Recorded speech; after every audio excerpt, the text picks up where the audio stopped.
Olá, meu nome é Catalina Imiskos, é um prazer estar aqui. Quero agradecer aos organizadores do evento, estou ansiosa pela discussão sobre a descolonização do cânone. O nome do meu artigo é O Paradigma Moderno, a Forma Expositiva e Nossa Crise Epistemológica. Desfile de moda com exposição de arte. Soy un disfraz de tigre, acto 1. Durou 11 minutos. Aconteceu no dia 1º de outubro de 2019 no Teatro San Martín de Buenos Aires. Quando a música começou, um primeiro modelo apareceu no topo da escada, forrada de laranja, emoldurada por corrimãos dourados e vestido em azul monocromático. Parecia um erro.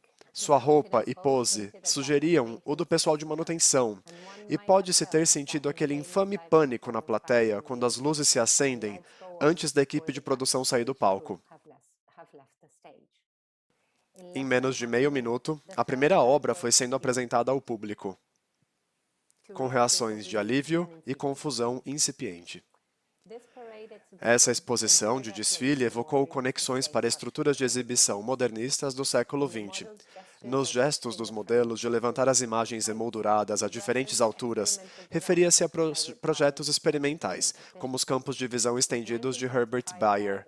Seu diagrama de 1935, representando um olho e homem no centro de uma exibição caleidoscópica, propôs apresentar ao observador obras de arte em um espaço hexagonal de 360 graus. Como o público estava sentado e as obras de arte móveis distribuídas por todo o espaço, a exposição incorporou uma versão dispersa do design de Herbert, articulando um amplo campo de visão próprio. No minuto 3, um dos modelos havia se sentado em um sofá azul, apoiando a fotografia no apoio de braço, a parte superior encostando em seu braço. Um políptico preto e branco estava sendo montado simultaneamente. 4 obras se alinhando rapidamente para formar uma única peça.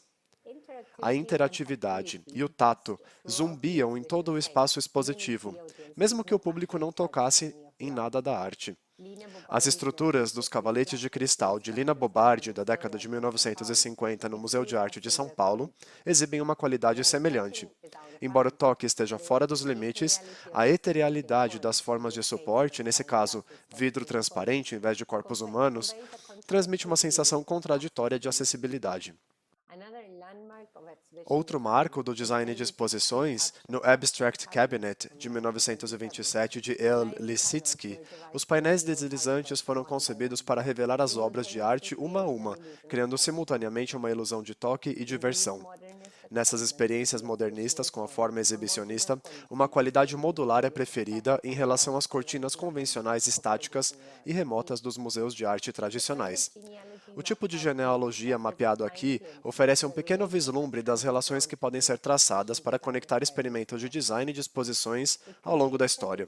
Ele poderia ser estendido ainda para incluir referências multidisciplinares. Mais comovente, talvez, o envolvimento de toda a carreira de Slakowski com a indústria da moda sugere uma forte ligação entre Soy un disfraz de tigre, acto 1, e o desfile pioneiro da estilista Mary Tapia no ginásio Colmeia, em Buenos Aires, em 1967, onde jovens modelos vestidos com designs híbridos de Tapia interagiam com adereços esportivos e fisiculturistas masculinos. Ambos artistas usaram o corpo humano como um elemento arquitetônico que lhes permite quebrar as convenções padrão desses tipos de eventos em seus respectivos campos. E, no entanto, voltando às mostras de arte em particular, o argumento aqui é que existe um hábito de pensamento que considera a exibição, ou a exposição, uma construção transparente e perpetua um acordo teórico sob o qual a forma de exposição é encoberta.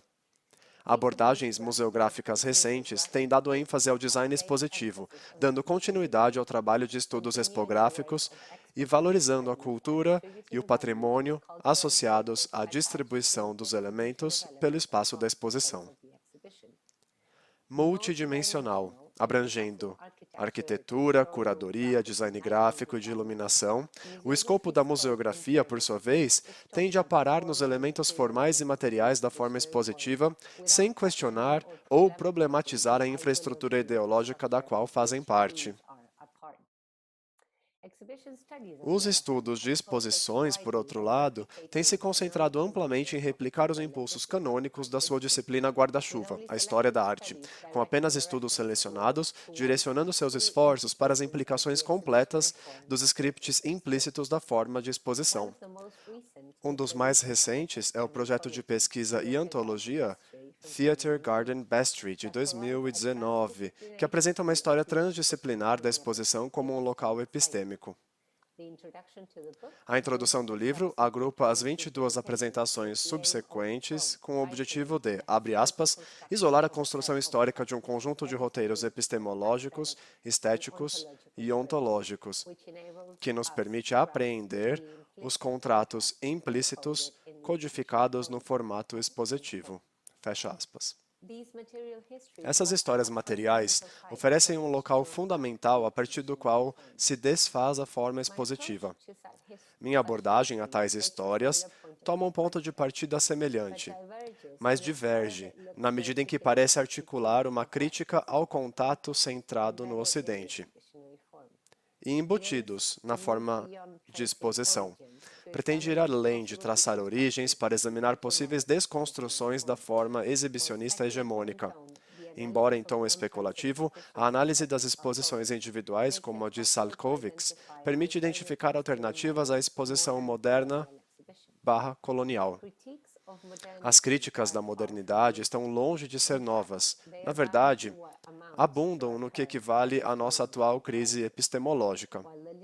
Embora a literatura que critica a modernidade, das perspectivas disciplinares da sociologia, história, antropologia e estudos científicos, ou por meio do pensamento pós-colonial, decolonial, feminista ou pós-natural, tenha sido amplamente adotada nas práticas artísticas e curatoriais, raramente foi usada para criticar o design da exposição e a base ideológica dos aparatos museológicos e museográficos, incluindo seus hábitos espaciais, adereços, idiosincrasias e tradições materiais, isso é, criticar a forma exibicionista.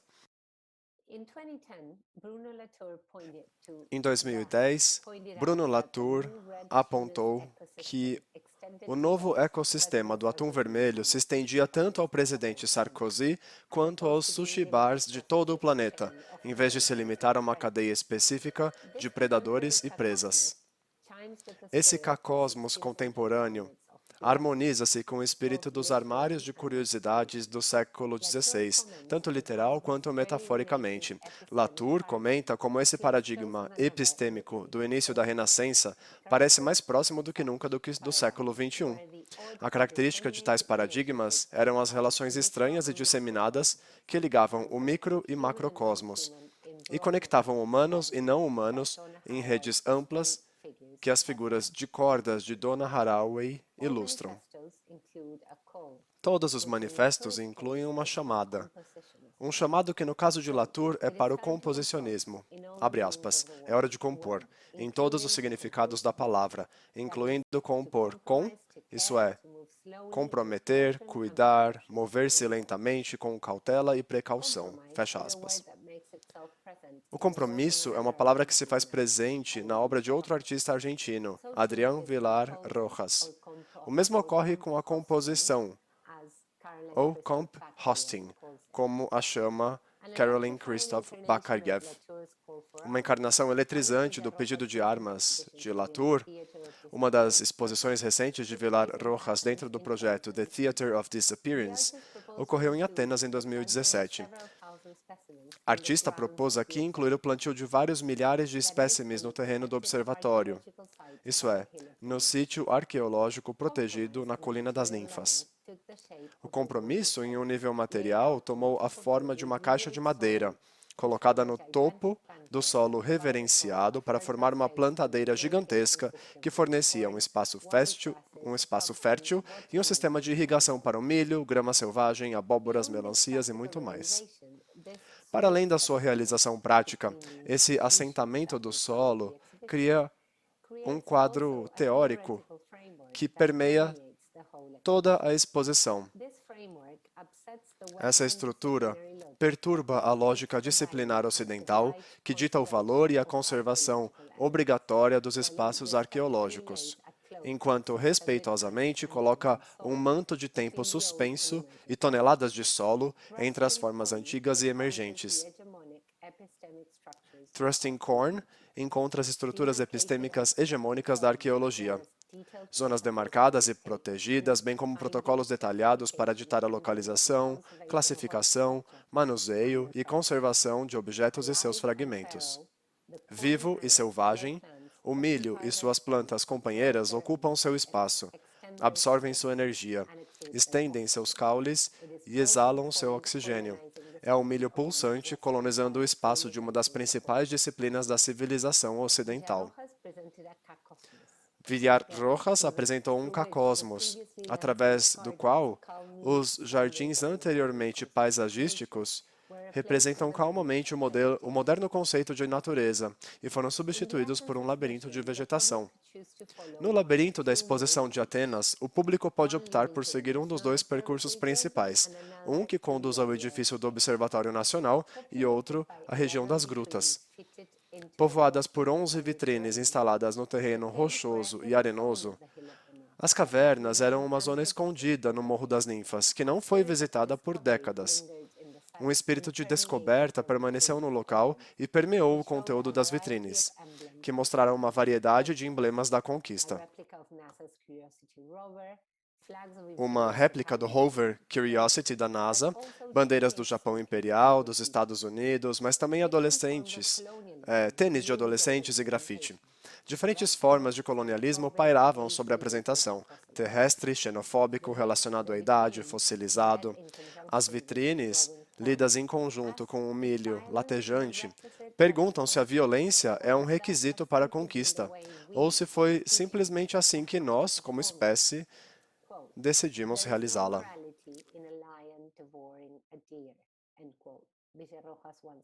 Aqui cito: não há moralidade em um leão devorando um cervo. Villar-Rojas uma vez postulou, assim como não há nenhuma no milho tomando conta da colina das ninfas. Descoberta, conquista e o imperialismo são fios comuns no teatro do desaparecimento, mas sem uma crítica direta ou julgamento moral dos seus perpetradores. A lógica binária do colonialismo foi recentemente desfeita como parte dos estudos do sociólogo Boaventura de Souza Santos, Epistemologias do Sul. Ao definir o pensamento ocidental moderno como um pensamento abissal, Santos conceitua a impossibilidade de ambos os lados da linha estarem copresentes. O poder desse lado da linha, como Santos chama, está na possibilidade de, abre aspas, esgotar o campo da realidade relevante, fecha aspas. O outro lado não tem qualquer valor ontológico. Pensando nesses termos, o conhecimento é dividido entre conhecimentos aceitáveis, entre aspas, ciência, filosofia, teologia e, entre aspas, inexistentes, crenças e opiniões que não podem ser confirmadas pelo positivismo, intuições que pertencem ao mundo da magia. Da mesma forma, há uma cartografia jurídica, um contrato social, criado não somente por uma sociedade civil metropolitana, mas também por um enorme estado de natureza imposto a milhões que vivem fora do território dessa lei. A ilegalidade, assim como a incompreensibilidade de saberes inexistentes, são, segundo Santos, produtos das linhas abissais que vão ganhando corpo em tratados históricos e justificam a invasão e colonização das Américas. Na dissolução dos limites que separam o bem e o mal moral, a exposição de Villar-Rojas forma um paradigma epistêmico que não segue mais as linhas abissais do mundo moderno. Em vez de brincar com as categorias de um lado da linha ou do outro, Villar-Rojas constrói um mundo onde as agências, protagonismos e protagonistas invisíveis do pensamento abissal de Santos, o milho, as cavernas, a energia do sol, se manifestam. A exposição existe e responde a uma base ontológica diferente. A outra rota que poderia ser seguida através da Colina das Ninfas leva à construção do Observatório Nacional. Essa parte da exposição fala sobre o compromisso histórico negociado em 1846, quando Atenas era apenas uma cidade, e o observatório passou a ter prioridade como um lugar que ajudou a consolidar seu status como um local de descoberta de civilizações clássicas, da cultura ocidental, bem como um local de apagamento dos vestígios do Império Otomano.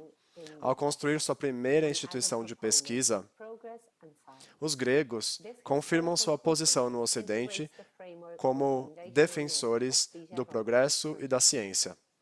Esse compromisso histórico integra a estrutura ou o mito fundamental do projeto de Villarrojas. O prédio foi despojado de instrumentos e documentos que normalmente abriga.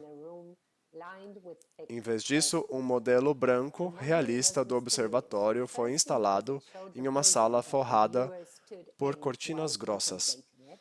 A maquete era misteriosa, primeiro porque mostrava o edifício em que o observador se encontrava ao contemplá-lo, mas também porque retrocedia no tempo, mostrando o sítio recém-nascido e estéril do observatório rodeado por uma incipiente cidade de Atenas. O artista utilizou cortinas em trabalhos anteriores, notadamente em Two Suns, em 2015, na Marian Goodman Gallery, em Nova York, para isolar o espaço da obra, como o próprio Villarrojas explicou em uma entrevista, para evitar a situação desconfortável de, abre aspas, ser assistido enquanto assiste. A maneira como cobrem meticulosamente o espaço, vedando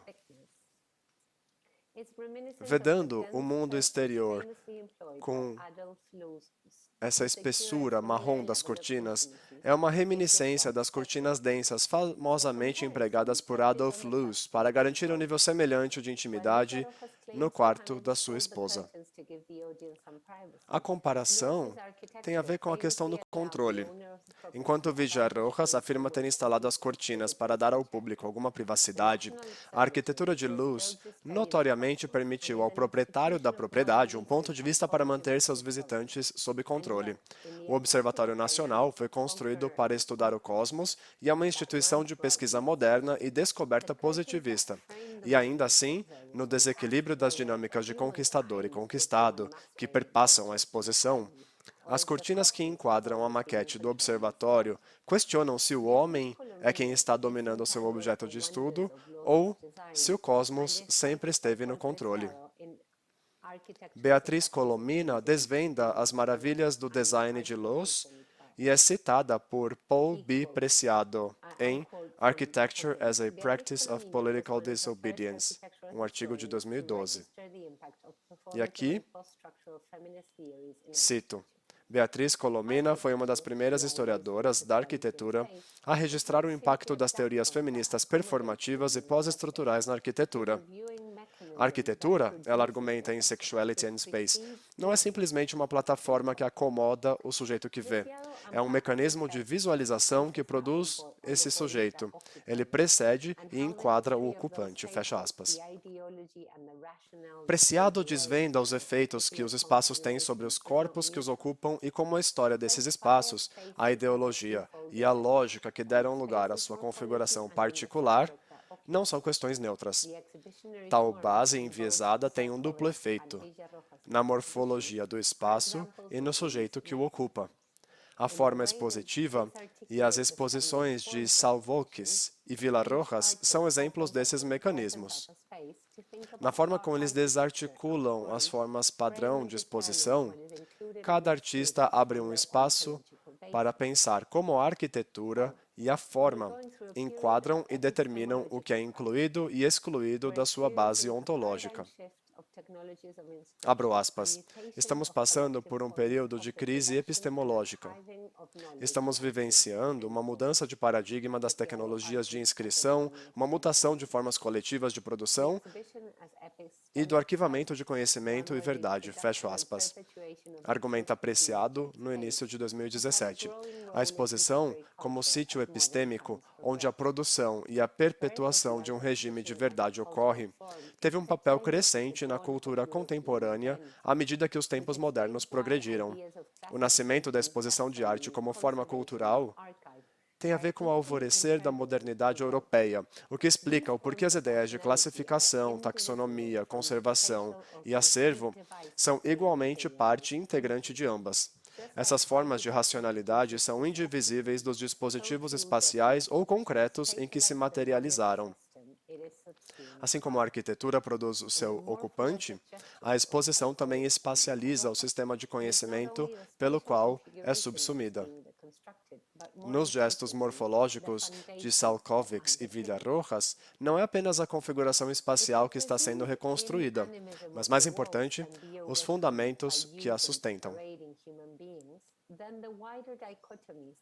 Se o presumido inanimismo das paredes pode ser superado usando os seres humanos desfilando, então as dicotomias mais amplas que constituem a exposição, não apenas entre objetos animados e inanimados, mas também entre forma e conteúdo, sujeito e objeto, masculino e feminino, branco e preto, especialista e ignorante, também são confusos. Ao manipular essas lógicas binárias, que são fundamentais para a visão de mundo moderna, Salkovics questiona até que ponto toda a exposição moderna pode continuar a abrigar a arte que ela deseja criar. A mudança epistemológica que acontece no nível da forma exibicionista valida um objeto de arte que não está encerrado na representação, mas que existe no cotidiano. Em outras palavras, na visão de mundo de Salkovics, a arte faz parte do design da vida, inefavelmente presente na fotografia da perna, bem como na perna que imita o seu gesto, tanto no que pode ser visto como o que se esconde da vista. Corpos não humanos desempenham um papel semelhante na exposição de Villarrojas. A quebra epistemológica ocorre em uma das principais divisões binárias da modernidade. Natureza e cultura são contaminadas. O colonialismo é privado de moralidade e executado por robôs, abóboras, observatório, enquanto a natureza é animada e dada ao centro do palco como obra de arte. As figuras na base de gabinetes de curiosidades do século XVI fornecem ao teatro do desaparecimento um paradigma, muito mais do que a separação de objeto e assunto ou objeto e sujeito vinculados às exposições modernas. Se a forma exposicionária pode ser usada para criticar a modernidade como um fenômeno sociocultural, isso até agora tem sido feito através das lentes de práticas artísticas individuais. Artistas como Salkovics e Villarrojas vêm configurando o espaço da exposição para sempre. Mas a questão que permanece é se tais esforços podem continuar e permanecer no âmbito das práticas artísticas ou se podem transcender a um nível institucional, abrindo um novo ritual, novas possibilidades. Ao resistir ao recurso automatizado da forma expositiva moderna, surge a oportunidade para outras formas de arte não modernas e não ocidentais encontrarem um espaço que as possa acolher. Muito obrigado.